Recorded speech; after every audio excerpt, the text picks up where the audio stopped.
Hey everybody, what up, what's good? Welcome to the video. We are the Erics. If you haven't already, go and hit that subscribe button, smack down that notification bell. That way you're updated the next time the Erics posts a new video. Today, it is Thirsty Thursday, baby.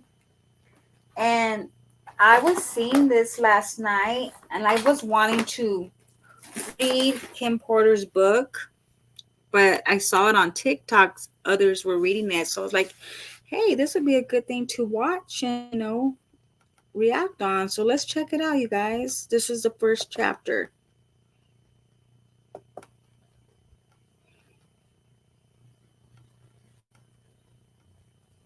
Music going to be the last chapter for today because this one's kind of long, as are the next couple chapters. Where's the first one? And the channel's called Movie Clips 5417. Friends only, so this is the one time I'm going to apologize for that, so my bad. Let's get into it. Disclaimer reads as follows. One of Kim Porter's final wishes was for this memoir/diary to be made public. Out of protection for certain parties and their potential criminal activity, some celebrities, performers, and events have been represented with X's due to their highly explosive nature. At some point in the future, this information will be revealed to the public. Regarding Kim's sudden death and the mysterious illnesses of Al B. Sure and Jamie Foxx, evidence does exist that points to foul play and or poisoning. God bless Kim Porter and all of Sean Combs' victims, both male and female. Ooh. The next page is simply table of contents, so you don't think I'm skipping shit. Chapter 1. Soon after high school, I started landing modeling jobs. I couldn't believe it. It was all happening so fast. I met my husband, father of my oldest child, and one of my oldest friends in life, Al B. Sure. It was a whirlwind romance. I was only 19 when we married, and no, it didn't work out. Al is still one of my best friends to this day. Our son Quincy is such a talented and wonderful young man. At the time, I had no idea my relationship with Al was going to introduce me to the man I would spend the better part of my adult life with. A man who I would love and cherish, but eventually fear and hate. I don't want to put the cart before the horse, but I will say, although I knew what was going on, I turned a blind eye many times. Here, I have to tell this truth, unfortunately, because deep down I know everything that was happening, but I lied to myself a lot.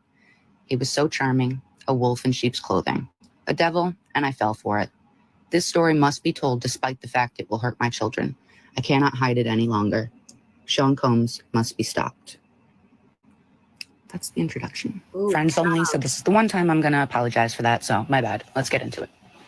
Disclaimer reads as follows. One of Kim Porter's final wishes was for this memoir/diary to be made public. Out of protection. Chapter 2, Humble Beginnings. I was born to loving parents, Jake Porter and Sarah L. Porter, in the Peach State of Georgia.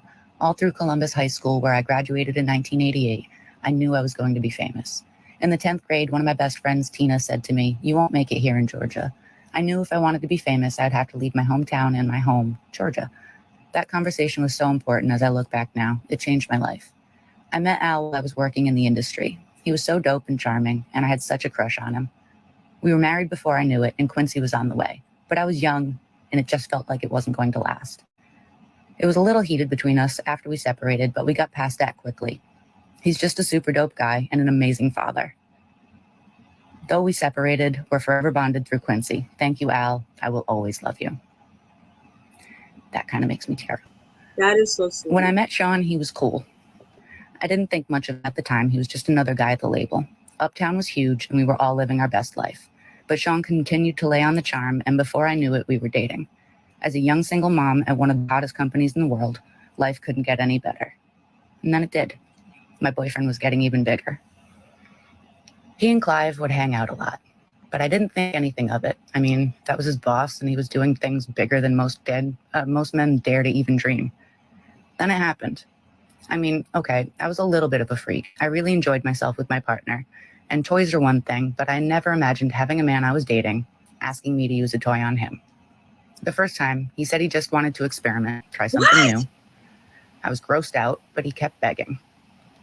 He said it would only be this one time, and he was just curious. I was only 20 at the time. I said, what the hell? I hated it. He bled from it, and there was shit on it. I left him alone after that. Chapter 3, second. Hold up. What? That... Chances.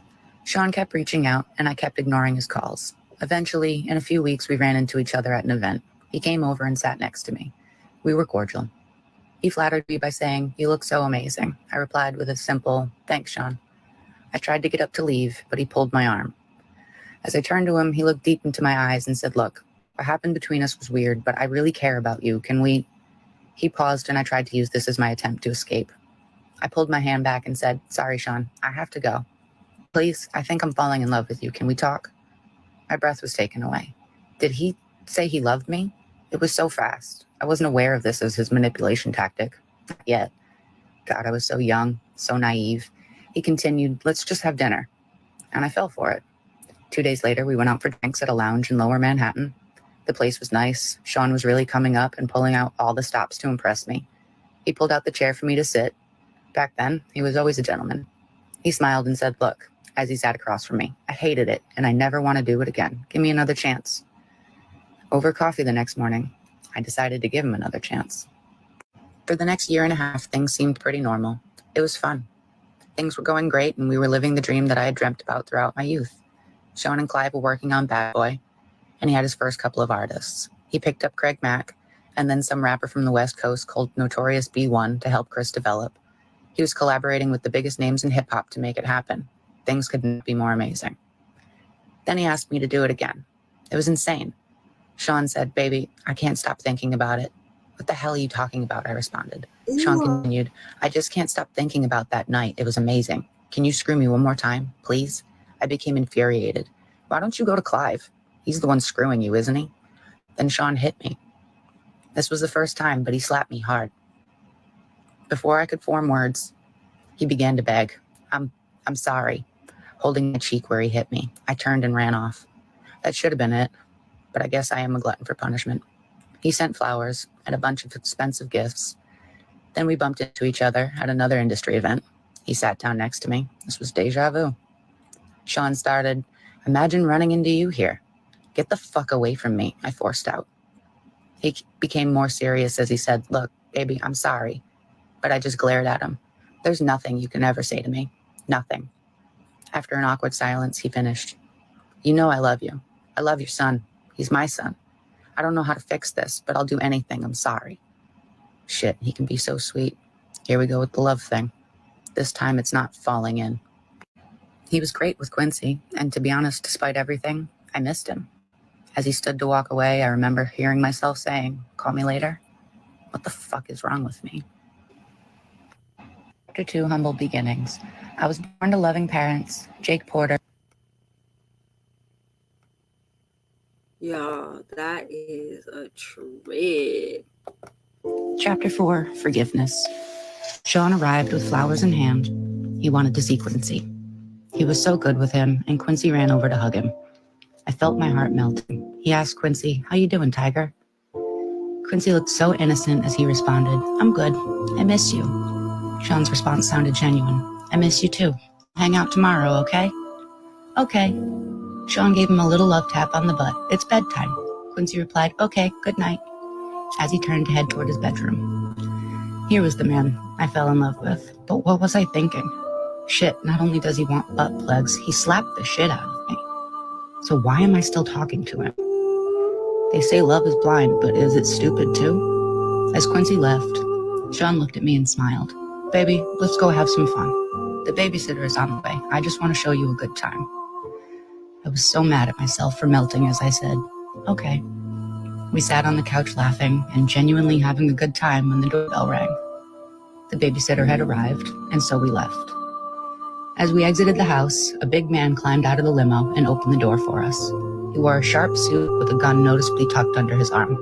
I thought to myself, he could have made it invisible. Or did he want me to see it? Despite my reservations, Gene was a sweetheart. He was very courteous and polite as he tipped his head and said, "Good evening, ma'am." Gene drew a smile out of me as I responded, "Hello." Gene and I would see a lot of each other after this day. Chapter 5, Sean Kneels. The year passed and thankfully we didn't have many bad arguments, although Sean was strangely getting into voodoo. He would put curses on people, and I wasn't sure how to respond to that craziness. Wait a minute. He was doing voodoo on people? That's a trip. Problem as a single mother was, I wanted to be married. He always had excuses and delays when it came to committing to marriage. His label was blowing up, Biggie dropped, and it was just about over. He also signed Mary J. Blige, and of course, when I found out he slept with her, we fought. He claimed it was a mistake, and my stupid ass took him back. Again. Sean asked me for a threesome with her. At first, I was mad, but Mary was beautiful. It was our first threesome, and I loved it. Mary was sexy. I would not be doing this a lot, but it was so hot. I was young, and exploring my sexuality was enticing. Over the years, we brought other women into our bedroom periodically, and we were They had a three-way with Mary J. Blige. What? happy. That is until one day I came home to a situation that went from awkward to a nightmare. Quincy was with the babysitter, and Sean was sitting with Al Bisher at the dinner table. I had a child with Al, and Sean was the father in Quincy's life. The awkwardness of all of us being together had dissolved a long time ago, but it was still weird that they were here, in my home, together, alone.